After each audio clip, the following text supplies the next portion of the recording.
お前はもう死んでいる。何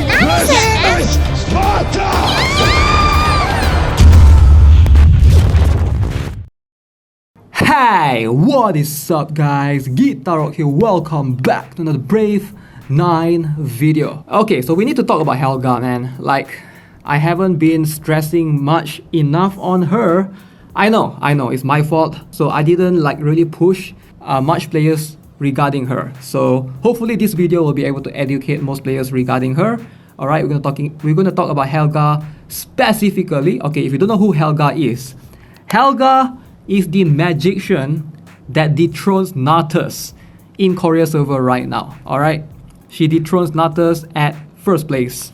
They are sort of competing for first place right now. Alright, so Natus has always been like the uncontended unit, and with Helga's arrival, things change. Alright, so it's been so long since we have a unit that can rival a legendary in its own category, and in this case we're talking about magicians. Now Helga, despite being a mage, she is not really used as a mage. She's more like a buffer, debuffer, so she's more of a supporter actually, but I would say she's a very unique one. Like, she's one of the few ones that's in her own class in a unique way. Alright, similar to Child Girl, I guess, in the way that she attacks and stuff. And obviously if she dies, she doesn't blow up and give damage to the enemies, but rather she gives them lots of debuff, like buff prohibition. Now, Helga is extremely broken, and Helga is really strong. If you are unsure, alright, so this is a cue for all the players out there. If you are unsure on who to go for, like, we have plenty of units that came out during the April. So we have like Celeron, we have Ventana, Valtor, we have Floria. I know, all these units are pretty dope. If you know they are good for your team composition, for your formation, and you've been eyeing on them for a while, sure, you will know that they will fit in your team. But if you have no idea who to pick, that's where Helga comes in. Helga is going to be the much more flexible unit, and she is a really unique gem. And I would say that she, to a point, she counters Rafitia. Alright? So a couple of things to note about Helga.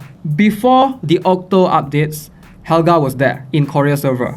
So I'm not sure if that's going to be the case for us, because a couple of things has been changed in terms of the unit's release order.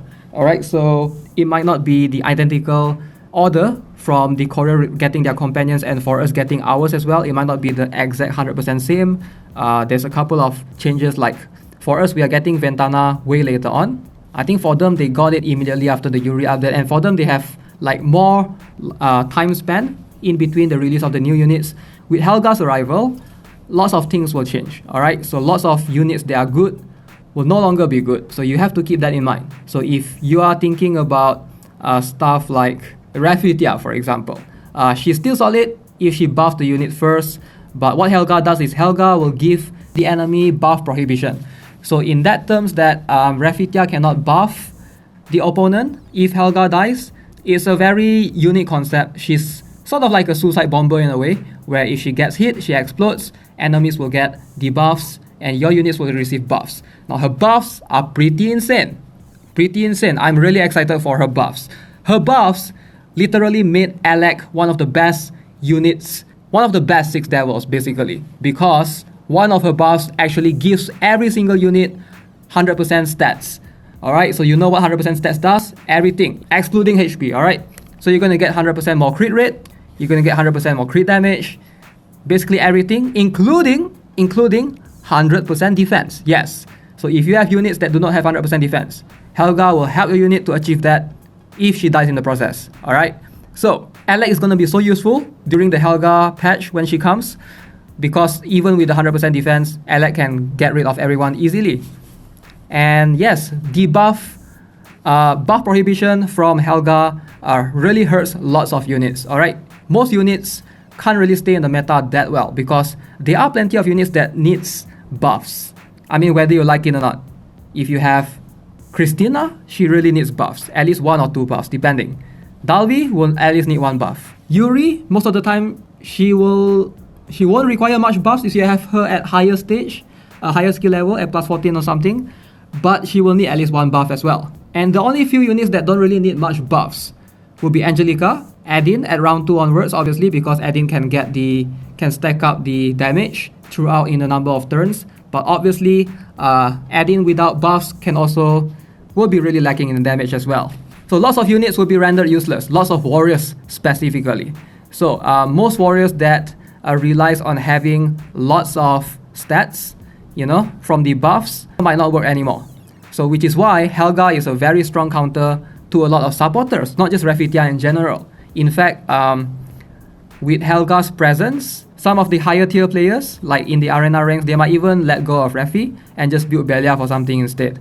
So the problem with Rafi is you can still buff with Rafi, obviously if you move first, right? So it's not a full counter. So Rafi buff, but in round 2 onwards, we're talking about round 2, when you have the buff prohibition, if your Helga dies, then that's when the problem comes. Because when round 2 comes, then your Rafitia cannot buff your allies anymore because of buff prohibition. So it's just a sick thing to happen if Helga dies, So buff prohibition, for those of you who are not familiar with what it does, basically it doesn't allow your units to receive buffs. Okay, so now this is where it comes into the investment. It ties into a lot of things. So buff prohibition doesn't remove the buffs you already have. So if you have Rafitia already buffing all your allies, then that's great, all right? But it's just that for the round 2 or round 3 onwards, if you have the status ailment, it really sucks because you cannot buff it anymore. So once you have the buff prohibition, round 2 onwards, you can't receive buffs anymore. So you'll have to rely on your pure raw damage. So that's where some units are going to perform better than others. And with the Octo release, which we should be having in May, Seto can adapt pretty well. Alright, Seto already has an ability which doesn't allow him to receive buffs anyways. So a lot of players have been saying that's a nerf to Seto. But if you look at Helga's meta and how Helga is like so dominant, like insanely dominant, she is like, everyone is building her. Like, she's insane, man. Like, literal insane. So the fact that everyone is using Helga during the Korea a couple of weeks ago, obviously, Seto is one of the few units that counters her straight up, right? Because Seto doesn't need buffs because he cannot get buffs anyways, and his ability is his damage is all based upon his runes, right? So straight up, there's no buffs, just his runes. He will be able to counter enemies that hits him, and he will be able to dish out consistent damage, all right, whether there's buffs or without buffs. But he survives Helga's meta pretty well. All right, Glacier, once Helga comes, might not be that useful. It's kind of hard to utilize her, depending on how often you can get her taunt off. All right, so the problem with buff prohibition is once it's activated, you cannot get your taunt off. So in that case, Glacier is just going to be there. She's hoping for enemies to hit her. She will not have taunt, and in that case, it's kind of tough. The only one that's like probably immune to this Helga update is Gran. I know. Somebody's gonna write in the comments, oh, here we go again, Gran, the most broken unit, blah blah blah. Yeah, she's pretty strong. That's because of how her skill works, right? She has this skill right here, which reflects any debuff. So debuffs will not work on her. All right, she has this skill right here, reflective counter. All right, so basically just get rid of a lot of units. A lot of legendaries are actually kind of hard to use anymore. All right, so some might still stay strong. For example, Livia. Livia will always be strong because she doesn't need buffs to begin with. All right, Angelica actually doesn't need much buffs. Most of the time, players that build Angelica will only use one buff on her, which is Rafitia. All right, so she can still, without Rafitia, most of the time she can still dish out her damage if she crits. But most players will build it to the point that she doesn't get that 100% crit rate, so they will need Rafitia's buff to achieve that. So Angelica will still be extremely strong in the meta. Celia's gonna drop though, so she's one of the few that will definitely get affected by this because she's not immune to anything. Alright, so the only thing she's immune to is attack interference, and she's probably gonna get affected a lot if she cannot receive buffs because Celia, as a mage that requires Veronia's buff most of the time to activate on round 2, she's gonna get impacted heavily. Alright, same goes for Natus. The problem is if Natus cannot receive buff, he cannot get his 100% defense, and he also will not be able to dish out that much damage. But of course, he's gonna get affected like much more than Angelica would. Alright, Angelica and Gran are probably immune to the Helga update. Rafitia is gonna get impacted a ton, all right? Because she's a supporter herself, right? She gives support buffs, and if she can't give that anymore to her allies from round 2 onwards, round 1 she will still be able to do it, all right? If you move first, round 1 you can still do it. But round 2, let's say there's both your Helga and enemy's Helga dies. So both of you are buff prohibited, you cannot receive referee's buffs anymore. So you have to wait for the debuffs to go away, which is kind of insane. Like Asmode, same goes for him as well, he cannot be used anymore once Helga comes, which I'm kind of contemplating. Should I like just ditch him completely for the favor of someone else? Valtor can still be used, Energy Guard still good. Mamone depends, you know, kind of niche, but it really depends. If you are building her tank build for her Energy Guard, then sure. Vals is kind of hard, she really needs buffs. Alright, without buffs, Vals is going to struggle as well. Okay, so let's have a look at Helga, and hopefully this will give you guys an idea, alright, of what she does. Okay, so keep in mind her range doesn't matter. Alright, her HP doesn't matter. She has 142 HP, I know, very low. There's a reason for that. She needs to die. She's supposed to die.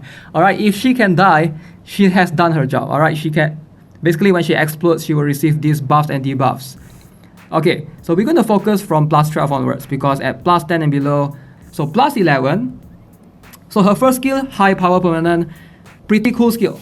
So before the battle begins, alright, so if basically these will relate to all the main 3 sub skills that she has. So if she dies, she will give allies blessing for 8 turns, alright, so all stats increase by 80%, except for HP, yeah, except for life, when she dies. For 8 turns, alright, keep that in mind, she will give them debuff immunity, okay, for 10 turns, mind you, 10 turns, that is insane, man. That is insane. Debuff immunity is insane.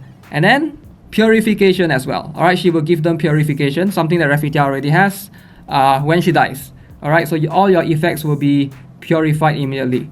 This is kind of cool because in a way, let's say you have Adin going first. Alright, for example, hits Glacier, Adin is frozen, and then enemy goes later and hits your Helga.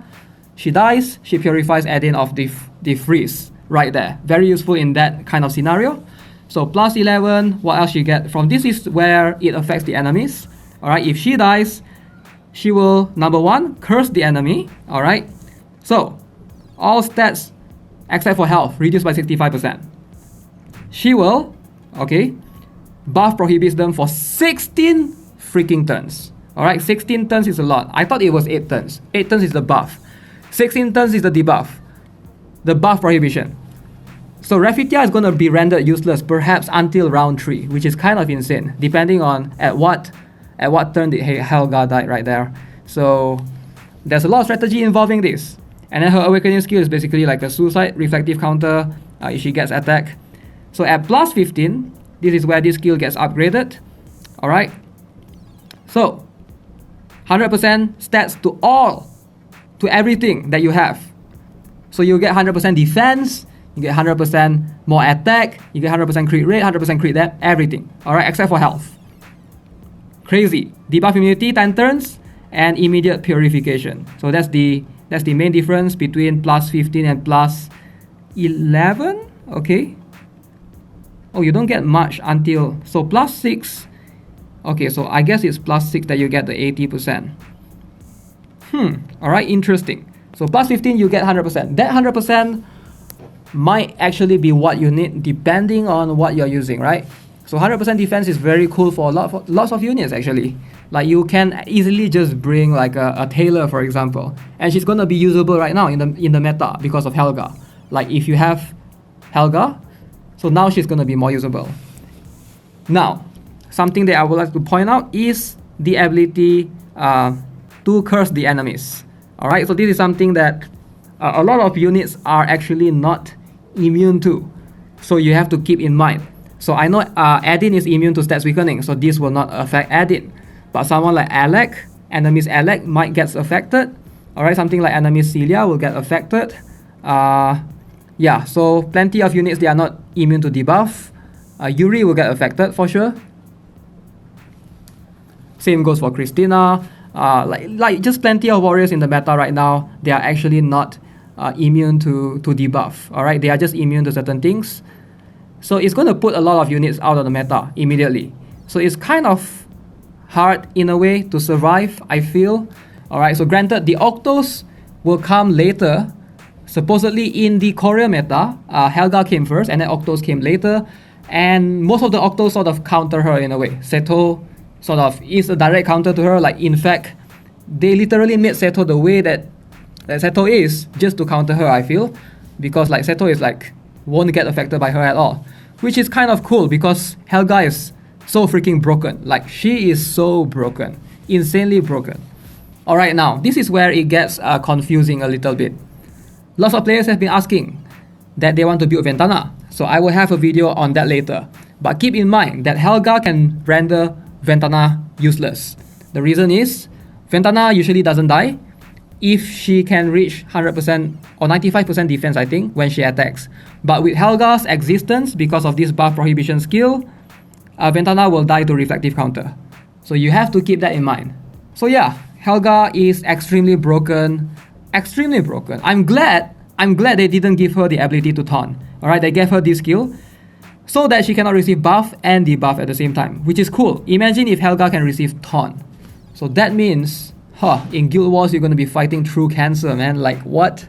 Imagine Albion force you to attack this Helga first. Like, come on. Yeah, I'm glad they made her the way she is because she is just extremely broken. And I do think she's a solid unit overall. She fits in every team. Now, when Helga first came out, I thought, okay, maybe wait for a bit. She seems really, really strong, but will she fall down later? And she did fall down a little bit with the Octos update. But then again, I do think she's gonna be relevant in the meta for a while. And I feel like she's gonna be the safer option if you're thinking of building, like, let's say you want to go for Ventana or Valtor and you are undecided and you are open for options, right? Might as well just go for Helga. Like, Helga is gonna be the safer one. Like, Ventana, her lifespan is really short. If Helga were to come immediately after Ventana, right? And Valtor might be able to survive the meta better because Valtor is all based upon HP. And yeah, some units can survive better without buffs. Some units can't, alright? Some units just completely rely on having lots of buffs. And probably, I'm not sure how the meta will be like moving forward, but it's probably going to affect a lot of defenders, like insanely a lot of defenders. Even, it doesn't matter who you have as your defender, like Cowley, Glacia, Benshina. Once they are all buff prohibited, they can't taunt anymore, and it's just so hard. But if you have a Gran Hill there, this is why Gran is like so broken until now, right? With Helga's existence, Gran is the only one that survived that. I mean, because she is a legendary anyways, but like, she is the perfect solid taunter, right? She won't get affected by this Helga thing because of how Gran's skills work. You can't apply debuffs on Gran, it will always get reflected upon. So that's a cool thing. So a lot of players have come to me, oh, I've picked Rafitia, should I go for Gran now? Is it worth going for Gran now? I would say yes, Gran is still solid. I wouldn't like go all in on Gran, like I wouldn't pour all the skill books on Gran Hilda straight away. But if you want to build, if you have a Rafitia plus 12 or plus 15, whatever, alright, and you want to build a Gran plus 3, I would say 3 is a good stopping point, alright? You can stop there for now and wait for future updates and see how it goes. Because just buy the legend skill books for the time being. The Octos are going to be really strong, for sure. But I get it, not everybody can pick so many units, right? And if you are if your diamond's income is not as high as most of the veteran players, so you can only pick a few for you to try to build, I think Gran is the solid option for most players. If you are thinking of a solid 6 devil meta, and Angelica still is, based on what I'm seeing. Adin should still be fine, alright, so he might suffer a bit because what makes Adin strong is also his ability to have buffs, and most of the time Adin really needs the buffs because if you exchange him and put shield runes on him, he's like missing out a lot of firing power, right? So Adin, if cannot receive buffs, it's going to impact him slightly as well. His round 1 usefulness is going to get affected. Round 2 depends on his HP again, but yeah, lots of units just rendered useless because of Helga. And I've been eyeing Helga for a while. I've been thinking, alright, if Helga ever comes, this is the unit that I want to splurge all my diamonds for. Alright? Now, is Helga the next Rafitia? Now this is the question that I get asked a lot. Is Helga the next Rafitia? Meaning that, is Helga going to be the common pick as often as Rafitia is, right? Like Rafitia used to be like what, 90%, 96% usage rate. Will Helga ever reach that? I don't think so, because she is still quite niche, but she's really strong. I would say she's close. Like if Rafi was a 9 out of 10, I would say Helga is a 8 out of 10. All right, like 1 point less. Because no matter how you look at it, she's mostly just used in things like PvP and stuff. In Guild Wars, it's kind of hard though. She can't receive taunt, right? So it's kind of hard to force. You can't really force enemies to hit you unless they have limited units. So that's where her usefulness drops a little bit. Whereas in circumstances like in Guild Wars, Rafitia makes more sense, because no matter what, Rafitia will always be buffing your units. And yeah, I'm not entirely sure if her skill works on World Boss. It's not stated right here. I think it should, because it's just like a regular buff. There's no special effects right here. She's just a regular buffer. Her buff prohibition might not work on some world bosses, or it might, depending, but her buff should work. Granted that it only lasts for 8 turns. So 8 turns is a little bit short. Like 8 turns, I guess they have to do it, right? To make it balanced. But what makes her so deadly is her buff prohibition. Alright, her buff prohibition that lasts for 16 turns. Like this is just insanely good. But yeah, Helga is just the next most broken unit that we will have in a long time. So for now, we are still gonna be able to see what's ahead of us in terms of what units are there in Korea. So hopefully I'll be able to provide you guys as much insight as I can. If you are thinking on building Ventana, if you are thinking on building Valtor, who will be coming really soon, think carefully, alright? Please think carefully, because I don't want you to be spending your diamonds, especially for Ventana. A lot of players have been saying, oh, I want to pull for Ventana. I've been saving like for years for her. I mean, I get it, she's waifu and stuff, but you have to think carefully, because her lifespan might be really short if Helga were to come next. I feel like she's much more future-proof than Ventana is. The problem with Ventana is she's a warrior, and it's kind of saturated right now, you know. Adin, Angelica, and then Seto is coming real soon. Like, probably the warrior is just extremely saturated right now. And unfortunately, yeah, not a big fan of like an extra niche unit, like just to get rid of like Albion Taunt and stuff. So yeah, think carefully whether or not you want to be pulling for Ventana, or you want to pull for Helga, save for Helga later on. Personally, I would go the second one. I would think that that's the much more future-proof route, but again, can't really see that far in the future. We only know that the Octos is a hit, and that's the only benchmark that I have for the time being. Alright, so let me know what you guys think. Leave your thoughts in the comment section below. If you're new here, subscribe to this channel, give this video a like, and I'll see you guys in the next one. Have a nice day. Goodbye.